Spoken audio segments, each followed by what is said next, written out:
Hello and welcome to an overview of the InfoShare Sri Lanka one-text process platform. What you will see in this demonstration is a walkthrough about the technology that we use, the ways in which we use it, some of its capabilities as a software platform, and the ways in which in the real life parties would use this platform to discuss, share, debate tenets, issues, and ideas linked to the peace process. What you see in front of you is Groove Virtual Office. This is our primary software platform at the moment in the peace process. All of the stakeholders on the one-text negotiations platform use this program.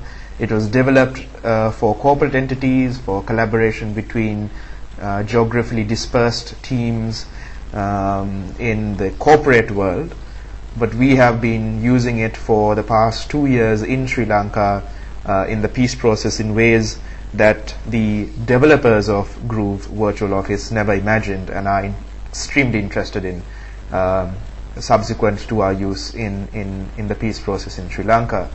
What you would normally have in the real workspace, which I unfortunately can't share with you for obvious reasons of confidentiality, are a list of members who are in the workspace and seeing some of the issues. You would have a list of users who are online but not necessarily working on issues on the workspace, and you would have participants, colleagues, members of your team, or from other parties who are offline. Groove has instant messaging built in, so if you just double click someone here, you would be able to send an instant message to them. You can invite, depending on your user status, people to the workspace, and you can also chat with them in real time. The chat transcripts are also recorded so that someone else can come in and join the chat whenever they log into the system. There's also, as you could see there, the ability to use voice over IP, somewhat like Skype, or the functionality that you have in Yahoo and Messenger. So it's a pretty comprehensive platform. It includes text-based messaging, voice, as well as the ability to share audio and video files, which is something I'll talk about later. What you see here at the bottom are 4 tabs. These tabs are actually tools in Groove. These can be changed, added, deleted, modified, depending on the needs of the process, the way in which the discussions are going, and the needs of the participants as they see fit.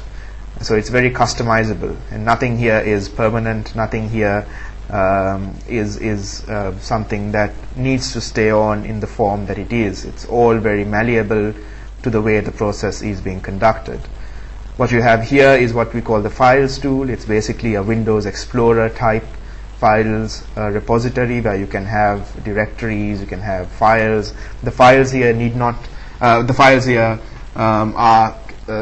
can hold anything that Windows can hold. They're ranging from audio to video to text to, in this case, a zipped document. So anything that Windows can hold in its file system, Groove can. The extension of this is that if you have, for instance, a PDF document in the vernacular, in Sinhala and Tamil, this system can handle that as well.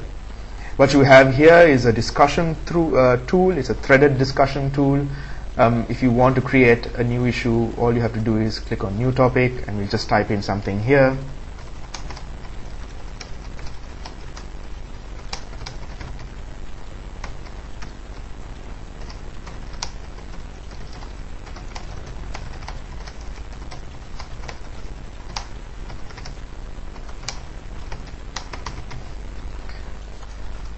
And that is immediately then updated in the workspace. Now you don't need to be online. All the others need not be online, but when they do log in, they will see an unread notification here saying that this is something that was posted when they were offline, and you can obviously respond to that. In this case, I'll just type something in.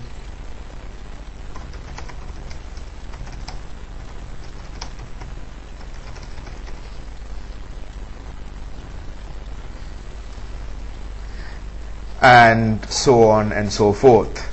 The author of the response or the discussion is automatically displayed so that you have an idea of who's participating and who brings up the issues, along with the date and the time the issues were posted.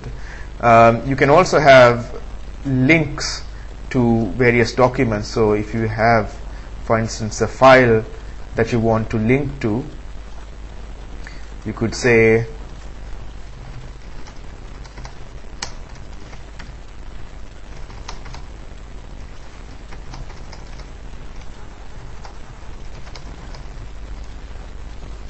and in this way you can have hyperlinks within the system, the workspace itself. So anyone who's looking at this just needs to click there and they automatically go to the file concerned. And so it gives a very easy way of linking information in a workspace irrespective of where that information might reside in. And we'll look at some of that later on as well. This is main tool, as it were, which we use for the virtual one-text process. It's called a forms tool in Groove.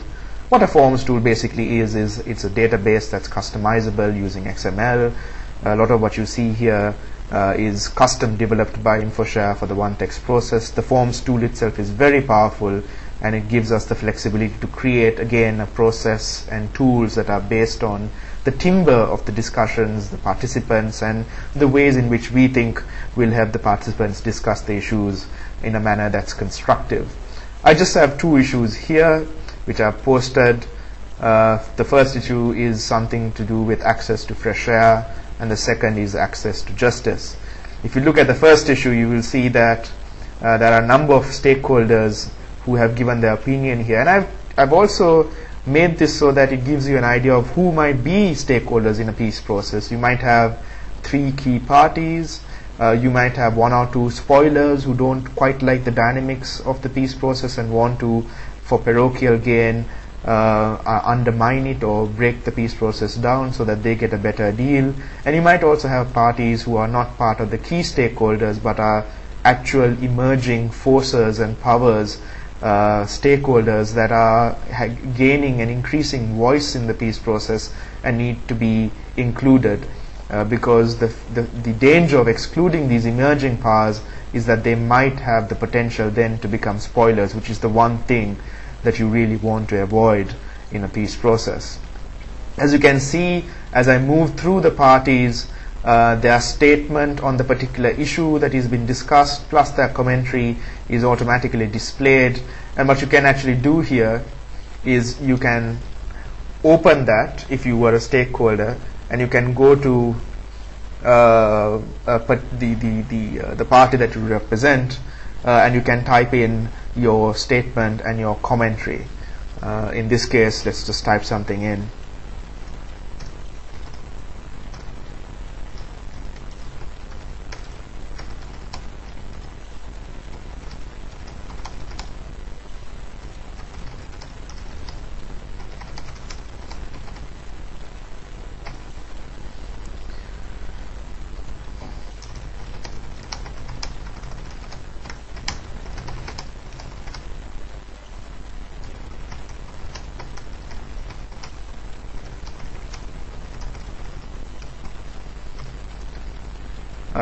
And then likewise other parties can also go and type in their statements.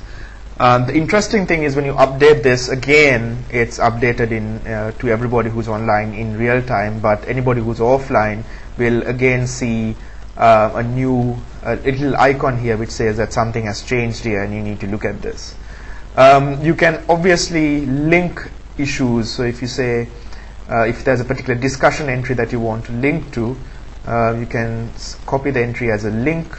You can go back there, and if you were the representative of that party who wanted to highlight something, you could just paste it there.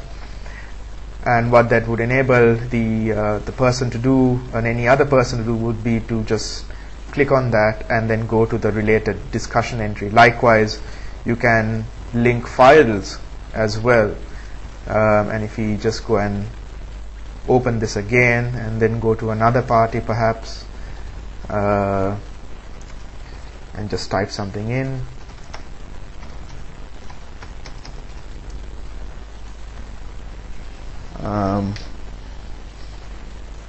You could again just click on that and it will take you directly to the file that that person is talking about.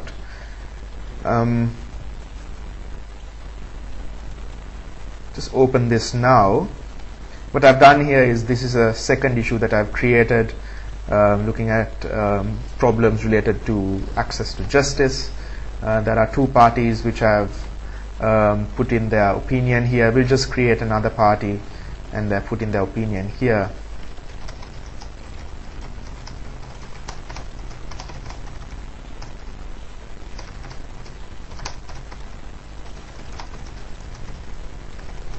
Remember that this need not be done all simultaneously. It's an asynchronous system, so that parties can come at different times and put in this information as they see fit.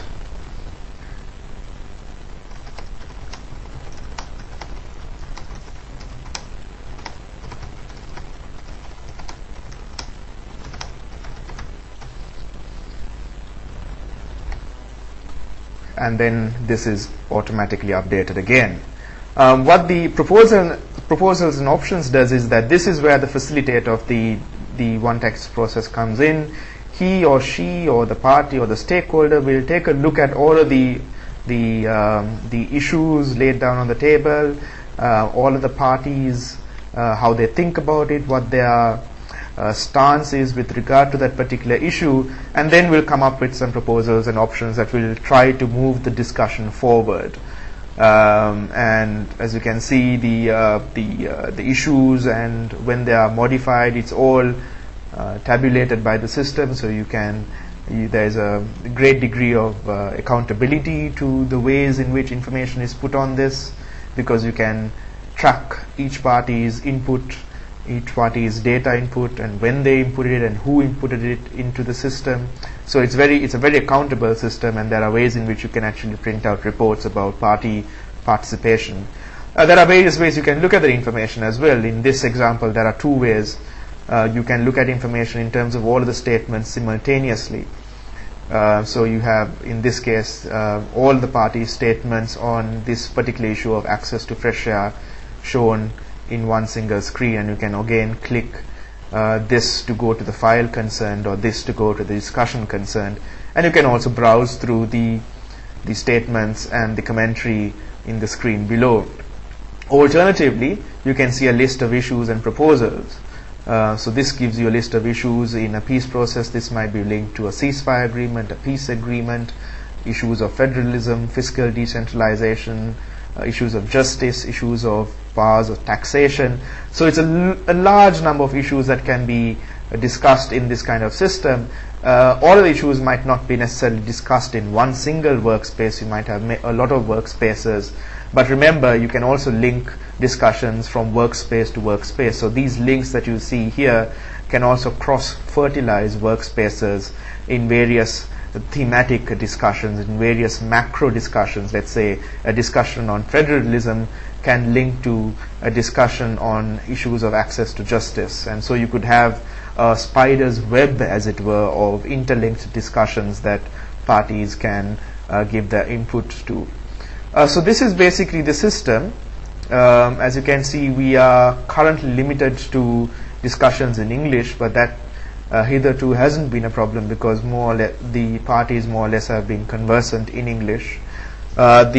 As I said earlier, this is the second generation. The earlier generation was a bit harder to use, and we've incorporated some of the feedback that we've got from the parties who have been using the system in the creation of this new second generation of the one text process. It's a very powerful system, but we've purposely kept it simple. This is because although one can create an extremely sophisticated tour de force, as it were, if the parties don't feel comfortable with it, and if they don't want to add information, if they open something and then find that they don't know how to input data into the system, if they don't know how it works, then we have found that no matter what kind of sophistication that you have in the technology itself, the parties themselves won't use it to the fullest.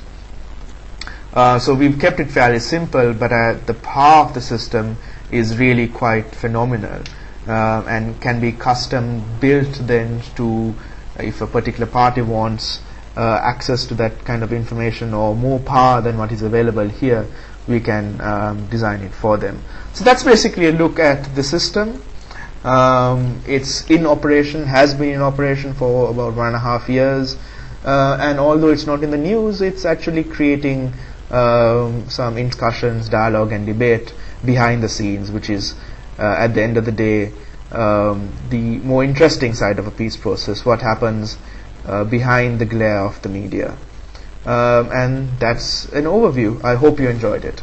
Thank you.